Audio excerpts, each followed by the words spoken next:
കക്കുക കക്കുക കക്കുക എന്ന് തുടങ്ങിയതാണ്. പിണറായി വിജയൻ സർക്കാർ കേരളം ഭരിക്കാൻ തുടങ്ങിയ അന്ന് മുതൽ കക്കാൻ തുടങ്ങിയതാണ്. മോളുടെ കള്ളത്തരം പിടിച്ചു കഴിഞ്ഞപ്പോഴാണ് അത് മറ്റേ മാസപ്പടി അല്ലെ അവസാനം പറഞ്ഞ് തുടങ്ങിയാൽ തീരില്ല, തീരില്ല. അപ്പൊ ഏറ്റവും അവസാനം ഹൈക്കോടതി പറഞ്ഞത് ഈ വിജയൻ അസോസിയേറ്റ്സ് എന്ന് പറഞ്ഞിട്ട ചാർട്ടേഡ് അക്കൗണ്ടന്റ് ആണ് ഇത് കണക്കുകൾ ശരിയാക്കുന്നത്. അപ്പൊ അവരോട് പറഞ്ഞിട്ടുണ്ട് ആ കണക്കുകളൊക്കെ ഹൈക്കോടതിയിൽ ഹാജരാക്കാൻ പറയുകയാണ്. അതായത് ഹൈക്കോടതി പറയാണ് നിങ്ങൾ കണക്കൊന്നും കൂട്ടണ്ട, നിങ്ങൾ കണക്ക് തരണ്ട, ഞാൻ നേരിട്ട് ഇവിടുന്ന് വാങ്ങിക്കോളാം, ഈ പറഞ്ഞ ചാർട്ടേഡ് അക്കൗണ്ടിന്റെ അടുത്ത് വാങ്ങിക്കോളാം. ഹൈക്കോടതിക്ക് മനസ്സിലായി കള്ളന്മാരാണ്, കള്ളന്മാരാണെന്ന് ഹൈക്കോടതിക്ക് മനസ്സിലായി. ഞാൻ ചോദിക്കട്ടെ, ഇത്രയും കാര്യങ്ങളൊക്കെ നടന്നു കഴിഞ്ഞ സ്ഥിതിക്ക് ഏത് ഹൈന്ദവ വിശ്വാസിയാണ് ഇനി ഇവർക്ക് വോട്ട് ചെയ്യുക? ഇവരിപ്പോ യു ടേൺ അടിച്ചു, ഇവർ വിശ്വാസികൾക്കൊപ്പമാണെന്ന് പറയാൻ വേണ്ടിയിട്ട് സത്യവാങ്മൂലം സുപ്രീം കോടതിയിൽ കൊടുക്കാൻ പോകുന്നു. ഞങ്ങൾ വിശ്വാസികൾക്കൊപ്പമാണ്. ആര് വിശ്വസിക്കാൻ? ഇതൊക്കെ ചെയ്യുന്നത് ഈ വരുന്ന തെരഞ്ഞെടുപ്പില് ഹൈന്ദവരുടെ വോട്ട് കിട്ടുമെന്ന് വിചാരിച്ചിട്ടല്ലേ? കിട്ടുമോ? നിങ്ങൾ അത്രക്ക് തലക്ക് വെളിവില്ലാത്ത ആൾക്കാരാണ് അവിടുത്തെ ഹൈന്ദവ വിശ്വാസികളൊക്കെ. അപ്പോ ഞാൻ ആദ്യം ചെയ്ത വീഡിയോയിൽ പറഞ്ഞ പോലെ ഈ വരുന്ന തിരഞ്ഞെടുപ്പിൽ എന്ത് യു ടേൺ അടിച്ചാലും എന്ത് കരണം കുത്തി പറഞ്ഞാലും പിണറായി വിജയ കിട്ടൂല മോനെ. പല സ്ഥലത്തും കെട്ടിവെച്ച പൈസ പോകട്ടോ, ഉറപ്പിച്ചോ. പല ഷുവർ സീറ്റ് നിങ്ങൾക്ക് നഷ്ടപ്പെടും. ബേപ്പൂര് നഷ്ടപ്പെടും. ബേപ്പൂർ അൻവർ പഠിക്കും, ബേജാറാവണ്ട. റിയാസ് ബേപ്പൂർ മാറാൻ വേണ്ടിയിട്ടൊക്കെ ശ്രമമൊക്കെ നടന്നിരുന്നു, പക്ഷെ കഴിഞ്ഞില്ല. ഇപ്പോഴും ബേപ്പൂർ തന്നെയാണെന്ന് പറയുന്നത്. ചുരുങ്ങിയത് 20-25,000 വോട്ടിന് റിയാസ് തോൽക്കും, എഴുതി വെച്ചോ. കെ ശൈലജ പേരാവൂരിലാണ് മത്സരിക്കാൻ പോകുന്നത് അല്ലേ? മട്ടന്നൂർ വേണ്ടാന്ന് പറയുന്നു. മട്ടന്നൂർ വേറെ ഡിവൈഎഫ്ഐന്റെ നേതാവിനാണ് കൊടുത്തത്. മട്ടന്നൂരും പോകും, പേരാവൂരും പോകും. ഇങ്ങനെ നിങ്ങളുടെ സീറ്റുകൾ മുഴുവൻ നഷ്ടപ്പെടാൻ പോവുകയാണ്. കാരണം കേരള ജനത നിങ്ങളൊരു പാഠം പഠിപ്പിക്കും. എങ്ങനെയാണോ ബംഗാളിൽ നിങ്ങൾ മൂണ്ടോടെ ഒഴുകിപ്പോയത്, എങ്ങനെയാണോ ത്രിപുരയിൽ ഒഴുകിപ്പോയത്, അതേപോലെ കേരളത്തിൽ. കാരണം നിങ്ങളുടെ കൊല, ആൾക്കാരെ പെണ്ണുകേസിൽ പെടുത്തല്,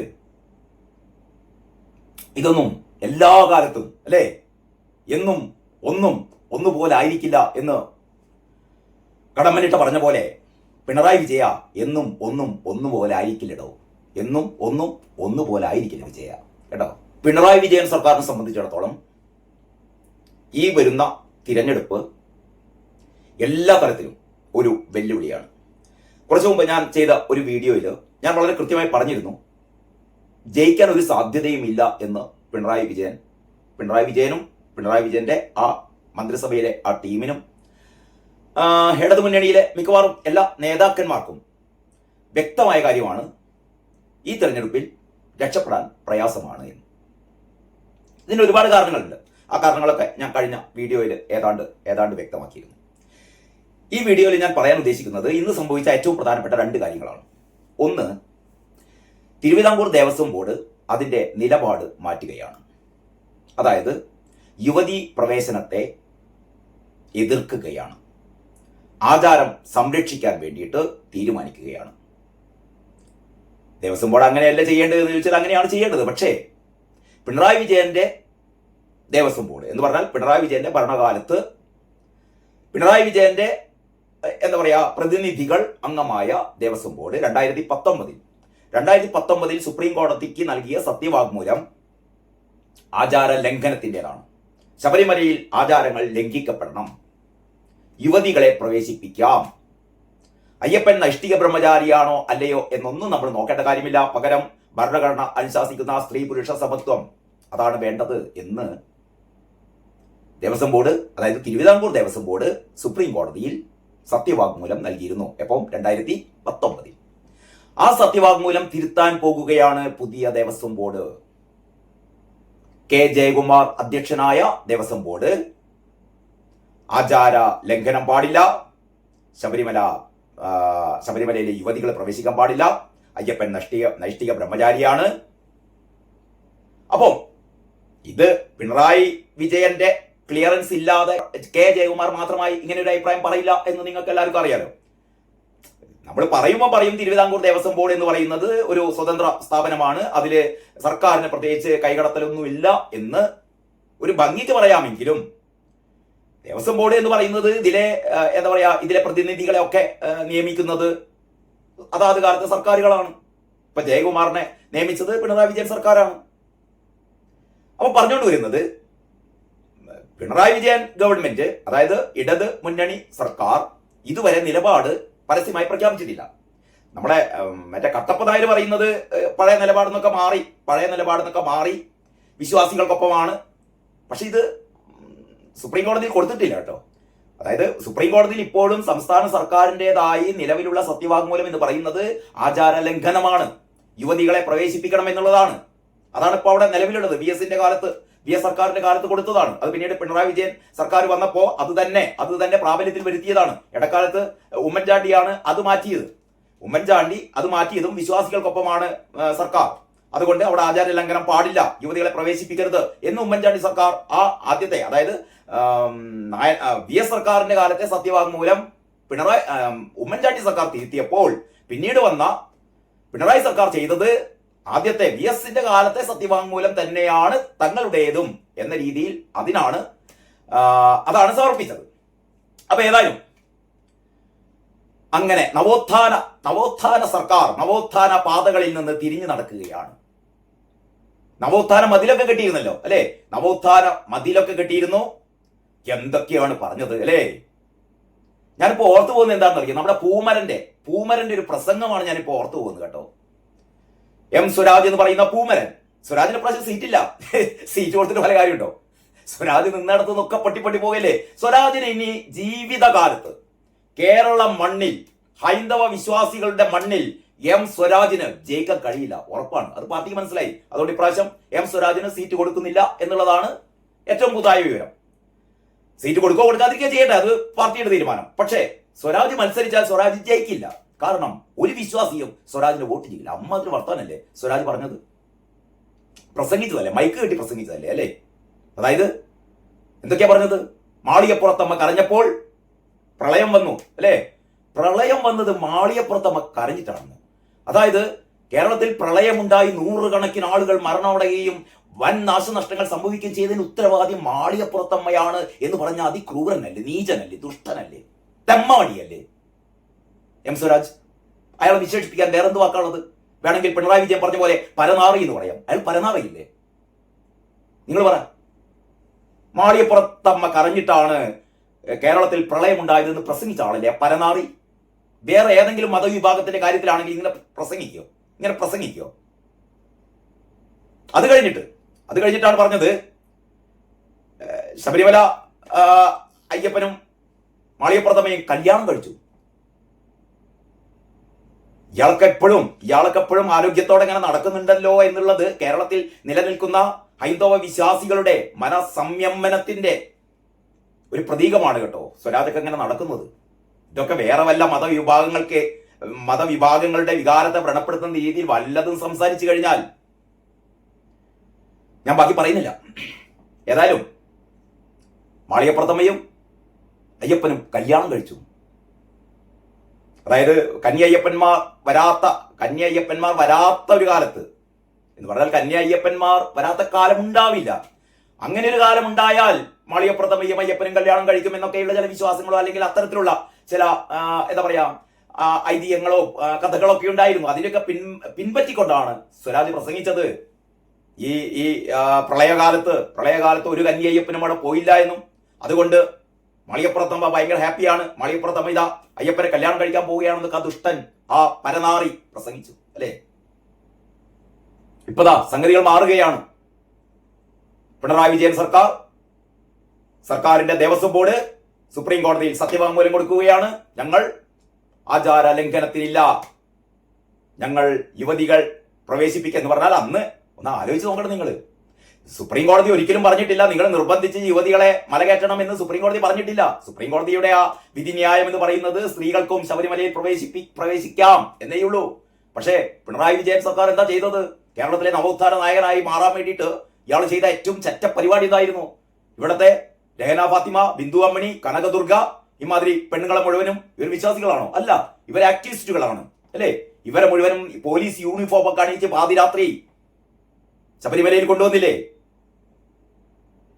അത് എതിർത്ത വിശ്വാസികളെ മുഴുവൻ തല്ലി ചതച്ചില്ലേ? ആയിരക്കണക്കിന് ആൾക്കാർക്ക് കേസെടുത്തില്ലേ? ഞങ്ങൾ നവോത്ഥാന നായകരാണ്, മണ്ണാങ്കട്ട നവോത്ഥാന നായകർ. അവസാനം ഇപ്പതാ പറയുന്നു, ഞങ്ങൾ നവോത്ഥാന നായകരല്ല, ഞങ്ങൾ വിശ്വാസികൾക്കൊപ്പമാണ്, ഇവിടെ ഒരു സ്ത്രീയും കേറണ്ട. ആദ്യം ജയകുമാറിനെ കൊണ്ട് പറയിപ്പിക്കുകയാണ്, തിരുവിതാംകൂർ ദേവസ്വം ബോർഡിനെ കൊണ്ട് പറയിപ്പിക്കുകയാണ്. അല്ല, എനിക്ക് മനസ്സിലാവുന്നത് ഇതൊക്കെ ചെയ്താൽ ഇവർക്ക് വോട്ട് കിട്ടും. ഇതൊക്കെ ചെയ്യുന്ന എന്തിനു വേണ്ടിയിട്ടാണ്? അതായത് ഞങ്ങൾ വിശ്വാസികൾക്കൊപ്പമാണ് എന്ന് സത്യവാങ്മൂലം കൊടുക്കാൻ പോകുന്നത് എന്തിനു വേണ്ടിയിട്ടാണ്? ഈ 2 മാസം കഴിഞ്ഞ് വരുന്ന തിരഞ്ഞെടുപ്പിൽ ഇവർക്ക് ജയിക്കണം. ഞാൻ നേരത്തെ പറഞ്ഞു ജയിക്കാൻ പറ്റില്ലെങ്കിലും ഇവരുടെ ഒരു ആഗ്രഹമാണ് എങ്ങനെയെങ്കിലും അല്ലെങ്കിൽ ഒരു കനത്ത പരാജയം ഒഴിവാക്കാൻ തന്നെയെങ്കിലും തങ്ങൾക്ക് കുറെ വോട്ടുകൾ വേണം. ഏത് വോട്ടുകൾ വേണം? ഹൈന്ദവ വിശ്വാസികളുടെ വോട്ടുകൾ വേണം. എന്തായാലും മുസ്ലിം വിഭാഗം ഇവരിൽ നിന്ന് അകന്നുപോയി, അത് ഇവർ മനസ്സിലാക്കി. അത് നേരത്തെ തന്നെ മനസ്സിലാക്കിയതാണ്. അത് ഒരു ഇന്ത്യയിൽ ഉടനീളം സംഭവിച്ചുകൊണ്ടിരിക്കുന്ന ഒരു ധ്രുവീകരണത്തിന്റെ ഭാഗമാണത്. അതായത് മുസ്ലിം മതവിശ്വാസികൾക്ക് അവർക്ക് കുറെ കൂടി ഡിപ്പെൻഡ് ചെയ്യാൻ പറ്റാവുന്നത് കോൺഗ്രസ് ആണ് എന്നും, അപ്പോൾ മുസ്ലിം മതവിഭാഗം മുഴുവനും കോൺഗ്രസിനോട് അണിചേരുന്ന ഒരു കാഴ്ച ഉത്തരേന്ത്യൻ സംസ്ഥാനങ്ങളിലും നമ്മുടെ അയൽ സംസ്ഥാനമായ കർണാടകയിലൊക്കെ അതിന്റെ ഒരു എന്താ പറയാ, അതിന്റെ ഒരു പ്രതിഫലനം നമ്മൾ കാണുകയുണ്ടായി. അതായത് കോൺഗ്രസും മുസ്ലിം വിഭാഗവും തമ്മിലുള്ള ഒരു ഐക്യപ്പെടൽ. അതാണ് കേരളത്തിൽ സംഭവിച്ചു കഴിഞ്ഞത്. ഇതിന്റെ ഇടയിൽ പിണറായി വിജയന് ചില പ്രത്യേക മുസ്ലിം പോക്കറ്റുകളുമായി ചില മുസ്ലിം നേതാക്കളുമായിട്ടൊക്കെയുള്ള ചില ബന്ധങ്ങളുണ്ടായിരുന്നു. അതിലാണ് കാന്തപുരം ഉസ്താദൊക്കെ. പക്ഷെ കാന്തപുരം ഉസ്താദ് കഴിഞ്ഞ ഏതാനും ദിവസങ്ങൾക്ക് മുമ്പ് നരേന്ദ്രമോദിയെ സന്ദർശിച്ചു. നരേന്ദ്രമോദിയെ സന്ദർശിക്കുക മാത്രമല്ല, കാന്തപുരം ഉസ്താദിനോട് കൂടെ ഉണ്ടായിരുന്ന മകനൊക്കെ പറഞ്ഞത് എന്തായിരുന്നു? മുസ്ലിങ്ങൾക്ക് ഏറ്റവും സമാധാനപരമായി ജീവിക്കാൻ പറ്റാവുന്ന നാട് ഇന്ത്യയാണെന്ന് പറഞ്ഞത്. മുസ്ലിങ്ങൾക്ക് ഏറ്റവും സമാധാനപരമായി ജീവിക്കാൻ പറ്റുന്ന രാജ്യം ഇന്ത്യയാണ് എന്ന് ഉസ്താദിന്റെ സ്വന്തം മകനാണ് പറഞ്ഞത്. അപ്പൊ കാന്തപുരം ഉസ്താദ് പിണറായി പക്ഷത്ത് നിന്ന് മാറുകയാണ്. എങ്ങോട്ടേക്ക്? BJPയിലേക്ക് മാറുകയാണെന്നൊന്നല്ല ഞാൻ പറയുന്നത്. പക്ഷേ നേരത്തെ എന്മാസായിട്ട് ഇവരുടെ വോട്ടുകൾ CPM-ന് കിട്ടിക്കൊണ്ടിരുന്നു. അടുത്ത തെരഞ്ഞെടുപ്പിൽ കിട്ടുമെന്ന് യാതൊരു ഉറപ്പുമില്ല. മാത്രമല്ല ഈ സുന്നി സമസ്ത വിഭാഗമേ അവര് പതുക്കെ ലീഗുമായി ഐക്യപ്പെടുകയാണ്. നേരത്തെ ലീഗും ഈ സുന്നികളും തമ്മിലൊക്കെ ഒരുപാട് പ്രശ്നങ്ങളൊക്കെ ഉണ്ടായിരുന്നു. അതൊക്കെ മറന്നുകൊണ്ട് അവർ ഐക്യപ്പെടുകയാണ്. ചുരുക്കി പറഞ്ഞാൽ ഈ വരുന്ന തെരഞ്ഞെടുപ്പില് മുസ്ലിം മതവിഭാഗത്തിന്റെ ഒരു വോട്ട് പോലും CPM-ന് കിട്ടില്ല എന്നുള്ളത് പച്ചപ്പരമാർത്ഥമാണ്. വീണ്ടും ഇവർ പരിശ്രമിച്ചുകൊണ്ടിരിക്കുന്നുണ്ട് കേട്ടോ. അതായത് മുസ്ലിം പ്രീണനം ഒരു ഭാഗത്തു കൂടി ഇങ്ങനെ നടന്നുകൊണ്ടിരിക്കുന്നത്. കിട്ടാവുന്നതൊക്കെ പോരട്ടെ. കാരണം ക്രിസ്ത്യൻ വോട്ടുകളും ഏതായാലും കിട്ടില്ല, ക്രിസ്ത്യൻ വോട്ടുകളും കിട്ടില്ല. അപ്പൊ ക്രിസ്ത്യൻ വോട്ടുകളും മുസ്ലിം വോട്ടുകളൊക്കെ പോയി അവസാനമല്ല, നേരത്തെ തന്നെ കേരളത്തിലെ ഏറ്റവും വലിയ ഹൈന്ദവ പാർട്ടി എന്ന് പറയുന്നത് CPM തന്നെയാണ്, BJP അല്ല. BJPക്ക് കിട്ടുന്നതിനേക്കാൾ കൂടുതൽ ഹൈന്ദവ വോട്ടുകൾ, പ്രത്യേകിച്ചും ഈഴവ സമുദായത്തിന്റെ വോട്ടുകൾ വാങ്ങിക്കൊണ്ടിരുന്നത് CPM ആണ്. എന്ന് പറഞ്ഞാൽ വോട്ടുകൾ വാങ്ങും, ഈഴവ സമുദായത്തിന്റെ വോട്ടുകളൊക്കെ വാങ്ങും. എന്നിട്ട് ഈഴവ സമുദായത്തിലെ അംഗങ്ങളെ പോസ്റ്റർ ഒട്ടിക്കാനും കൊടി പിടിക്കാനൊക്കെ പറഞ്ഞയച്ച് ആവശ്യം വന്നാൽ ഇവരെ വെട്ടാനും കുത്താനും ഒക്കെ ഇവരെ ഉപയോഗിക്കും. നേരെ മറിച്ച് ഇവരുടെ അവകാശങ്ങൾ സംരക്ഷിക്കാനോ അല്ലെങ്കിൽ ഇവർക്ക് വേണ്ടി പ്രവർത്തിക്കാനോ ഒന്നും ഇതുവരെ CPM ശ്രമിച്ചിട്ടില്ല. അതിന് പകരം ഇവര് മുസ്ലിം വിഭാഗത്തെയാണ് നെഞ്ചോട് ചേർത്തത്. ഇതൊക്കെ അവസാനം ഹൈന്ദവ വിഭാഗത്തിന്, പ്രത്യേകിച്ചും ഈഴവ വിഭാഗത്തിന് മനസ്സിലായി. അതിന്റെ ഒരു പ്രതിഫലനം നമ്മൾ കഴിഞ്ഞ ലോക്സഭാ തെരഞ്ഞെടുപ്പിലൊക്കെ കണ്ടു അല്ലേ? ആലപ്പുഴയില് ശോഭാ സുരേന്ദ്രന് കിട്ടിയ വോട്ടുകൾ CPM ആകെ പതറിപ്പോയി. എത്ര ഇരട്ടി വോട്ടുകളാണ് കിട്ടിയത് അല്ലേ? അവിടെ SNDP വിഭാഗം മുഴുവനും ശോഭാ സുരേന്ദ്രനെ പിന്തുണയ്ക്കുകയായിരുന്നു. ശോഭാ സുരേന്ദ്രൻ ജയിച്ചില്ലെങ്കിൽ കൂടി ആലപ്പുഴയില് ശോഭാ സുരേന്ദ്രന് നേടിയ വോട്ടുകൾ കഴിഞ്ഞ മുൻ തെരഞ്ഞെടുപ്പിന്റെ 3-4 ഇരട്ടി വോട്ടുകളാണ് ശോഭാ സുരേന്ദ്രൻ കഴിഞ്ഞ ലോക്സഭാ തെരഞ്ഞെടുപ്പിൽ ആലപ്പുഴയിൽ നിന്ന് നേടിയത്. വി മുരളീധരൻ ജയിച്ചില്ലെങ്കിൽ കൂടി ജയത്തിനടുത്തെത്തിയ. അപ്പോൾ ഈ രീതിയിൽ തങ്ങളുടെ ഹൈന്ദവ വോട്ടുകളും ചോർന്നു പോകുകയാണ്. ഹൈന്ദവ വോട്ടുകളും കൂടി ചേർന്ന് പോയ പിന്നെ CPM ഇല്ല. അതാണ് ഇപ്പം സംഭവിക്കാൻ പോകുന്നത്. അതാണ് ഞാൻ കഴിഞ്ഞ വീഡിയോയിൽ പറഞ്ഞത്. CPM-നെ സംബന്ധിച്ചിടത്തോളം ഈ വരുന്ന 2 മാസം കൂടി മാത്രമേ കേരളത്തിൽ CPM എന്ന് പറയുന്ന ഒരു പാർട്ടിയുള്ളൂ. അത് കഴിഞ്ഞ പിന്നെ CPM ഇല്ല.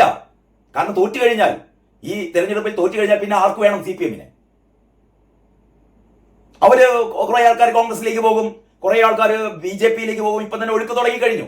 2 പാർട്ടികളിലേക്കുമുള്ള ഒഴുക്ക് തുടങ്ങിക്കഴിഞ്ഞു. അപ്പോ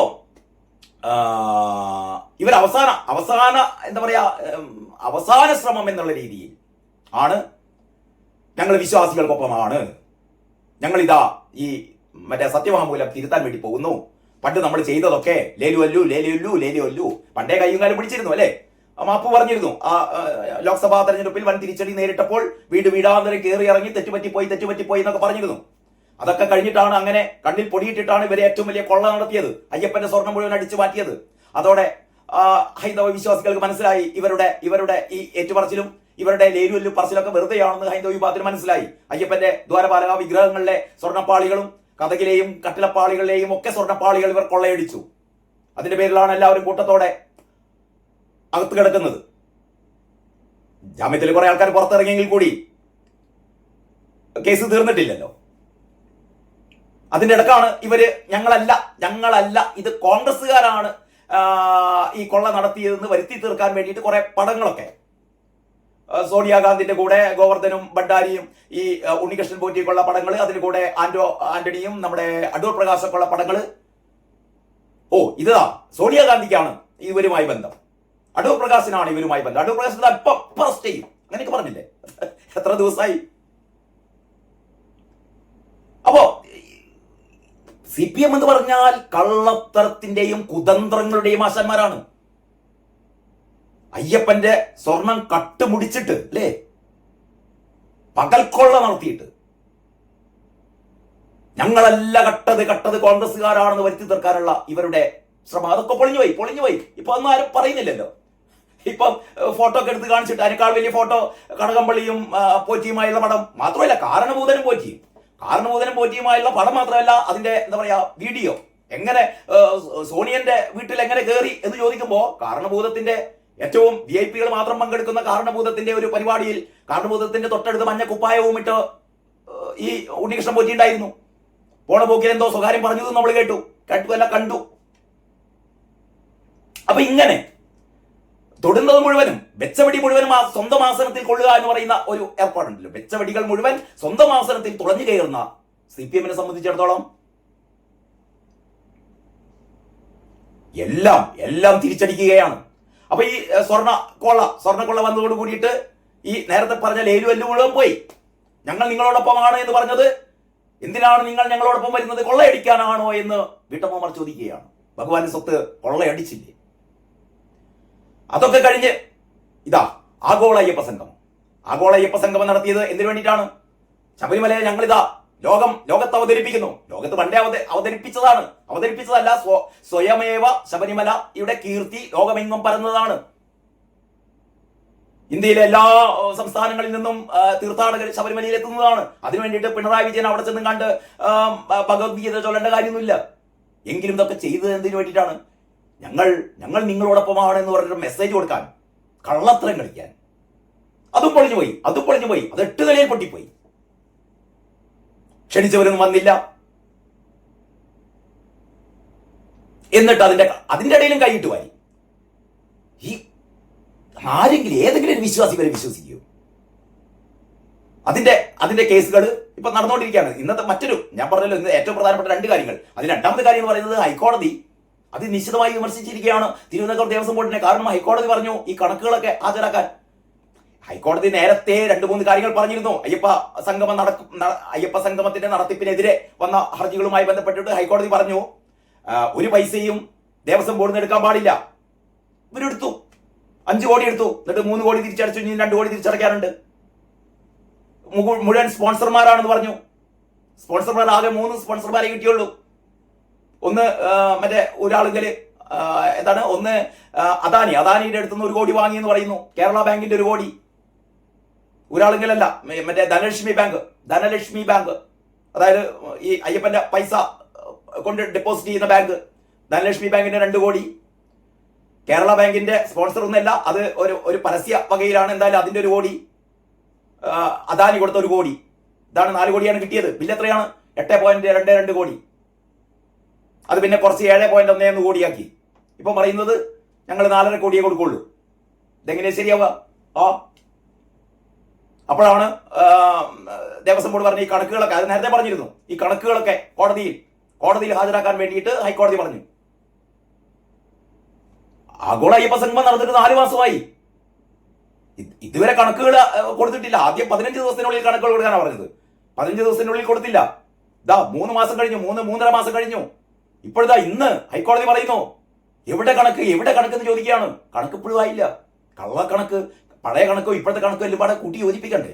എങ്ങനെ ഈ 600 ആൾക്കാരെ പങ്കെടുത്തതിൽ 5000 ആൾക്കാർക്ക് ചായയും കടിയും കൊടുത്ത് 5000 ആൾക്കാർക്ക് ചോറ് കൊടുത്തെന്ന് പറഞ്ഞാൽ ഇതെങ്ങനെ എങ്ങനെ കൂട്ടി യോജിപ്പിക്കാനാണെന്ന്?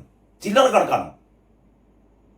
കാരണഭൂതത്തിന് ഒരു രാത്രി കിടക്കാൻ ഉറങ്ങാൻ വേണ്ടിയിട്ട് 1.25 ലക്ഷത്തിന്റെ കട്ടിലും 55 ലക്ഷത്തിന്റെ പരവതാനിയും 55,000ത്തിന്റെ പരവതാനിയും ഒരു എത്രയോ 1,00,000ന്റെയോ 75,000ന്റെയോ സോഫ കമ്മിറ്റൊക്കെ വാങ്ങിയിട്ട് ഏതാണ്ട് 3.85 ലക്ഷം 3.25 ലക്ഷം 3.25 ലക്ഷം ഒരൊറ്റ രാത്രി ഇയാൾക്ക് ഉറങ്ങാൻ.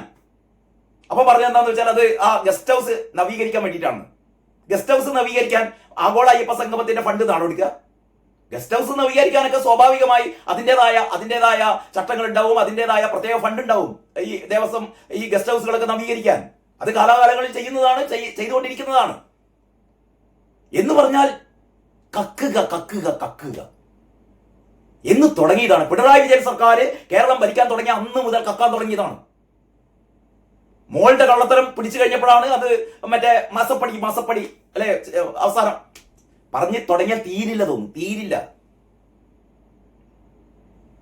അപ്പൊ ഏറ്റവും അവസാനം ഹൈക്കോടതി പറഞ്ഞത് ഈ വിജയൻ അസോസിയേറ്റ്സ് എന്ന് പറഞ്ഞിട്ട ചാർട്ടേഡ് അക്കൗണ്ടന്റ് ആണ് ഇത് കണക്കുകൾ ശരിയാക്കുന്നത്. അപ്പൊ അവരോട് പറഞ്ഞിട്ടുണ്ട് ആ കണക്കുകളൊക്കെ ഹൈക്കോടതിയിൽ ഹാജരാക്കാൻ പറയുകയാണ്. അതായത് ഹൈക്കോടതി പറയാണ് നിങ്ങൾ കണക്കൊന്നും കൂട്ടണ്ട, നിങ്ങൾ കണക്ക് തരണ്ട, ഞാൻ നേരിട്ട് ഇവിടുന്ന് വാങ്ങിക്കോളാം, ഈ പറയുന്ന ചാർട്ടേഡ് അക്കൗണ്ടിന്റെ അടുത്ത് വാങ്ങിക്കോളാം. ഹൈക്കോടതിക്ക് മനസ്സിലായി കള്ളന്മാരാണെന്ന് ഹൈക്കോടതിക്ക് മനസ്സിലായി. ഞാൻ ചോദിക്കട്ടെ, ഇത്രയും കാര്യങ്ങളൊക്കെ നടന്നു കഴിഞ്ഞ സ്ഥിതിക്ക് ഏത് ഹൈന്ദവ വിശ്വാസിയാണ് ഇനി ഇവർക്ക് വോട്ട് ചെയ്യുക? ഇവരിപ്പോ യു-ടേൺ അടിച്ചു. ഇവർ വിശ്വാസികൾക്കൊപ്പമാണെന്ന് പറയാൻ വേണ്ടിയിട്ട് സത്യവാങ്മൂലം സുപ്രീം കോടതിയിൽ കൊടുക്കാൻ പോകുന്നത് ഞങ്ങൾ വിശ്വാസികൾക്കൊപ്പമാണ്. ആര് വിശ്വസിക്കാൻ? ഇതൊക്കെ ചെയ്യുന്നത് ഈ വരുന്ന തെരഞ്ഞെടുപ്പില് ഹൈന്ദവരുടെ വോട്ട് കിട്ടുമെന്ന് വിചാരിച്ചിട്ടല്ലേ? കിട്ടുമോ? നിങ്ങൾ വാ. അത്രക്ക് തലക്ക് വെളിവില്ലാത്ത ആൾക്കാരാണ് അവിടുത്തെ ഹൈന്ദവ വിശ്വാസികളൊക്കെ. അപ്പോ ഞാൻ ആദ്യം ചെയ്ത വീഡിയോയിൽ പറഞ്ഞ പോലെ ഈ വരുന്ന തിരഞ്ഞെടുപ്പിൽ എന്ത് യു-ടേൺ അടിച്ചാലും എന്ത് കരണം കുത്തി പറഞ്ഞാലും പിണറായി വിജയ കിട്ടൂല മോനെ. പല സ്ഥലത്തും കെട്ടിവെച്ച പൈസ പോകട്ടോ, ഉറപ്പിച്ചോ. പല ഷുവർ സീറ്റ് നിങ്ങൾക്ക് നഷ്ടപ്പെടും. ബേപ്പൂര് നഷ്ടപ്പെടും. ബേപ്പൂർ അൻവർ പഠിക്കും, ബേജാറാവണ്ട. റിയാസ് ബേപ്പൂർ മാറാൻ വേണ്ടിയിട്ടൊക്കെ ശ്രമമൊക്കെ നടന്നിരുന്നു, പക്ഷെ കഴിഞ്ഞില്ല. ഇപ്പോഴും ബേപ്പൂർ തന്നെയാണെന്ന് പറയുന്നത്. ചുരുങ്ങിയത് 20-25,000 വോട്ടിന് റിയാസ് തോൽക്കും, എഴുതി വെച്ചോ. കെ ശൈലജ പേരാവൂരിലാണ് മത്സരിക്കാൻ പോകുന്നത് അല്ലേ? മട്ടന്നൂർ വേണ്ടാന്ന് പറയുന്നു. മട്ടന്നൂർ വേറെ DYFന്റെ നേതാവിനാണ് കൊടുത്തത്. മട്ടന്നൂരും പോകും, പേരാവൂരും പോകും. ഇങ്ങനെ നിങ്ങളുടെ സീറ്റുകൾ മുഴുവൻ നഷ്ടപ്പെടാൻ പോവുകയാണ്. കാരണം കേരള ജനത നിങ്ങളൊരു പാഠം പഠിപ്പിക്കും. എങ്ങനെയാണോ ബംഗാളിൽ നിങ്ങൾ മൂടോടെ ഒഴുകിപ്പോയത്, എങ്ങനെയാണോ ത്രിപുരയിൽ ഒഴുകിപ്പോയത്, അതേപോലെ കേരളത്തിൽ.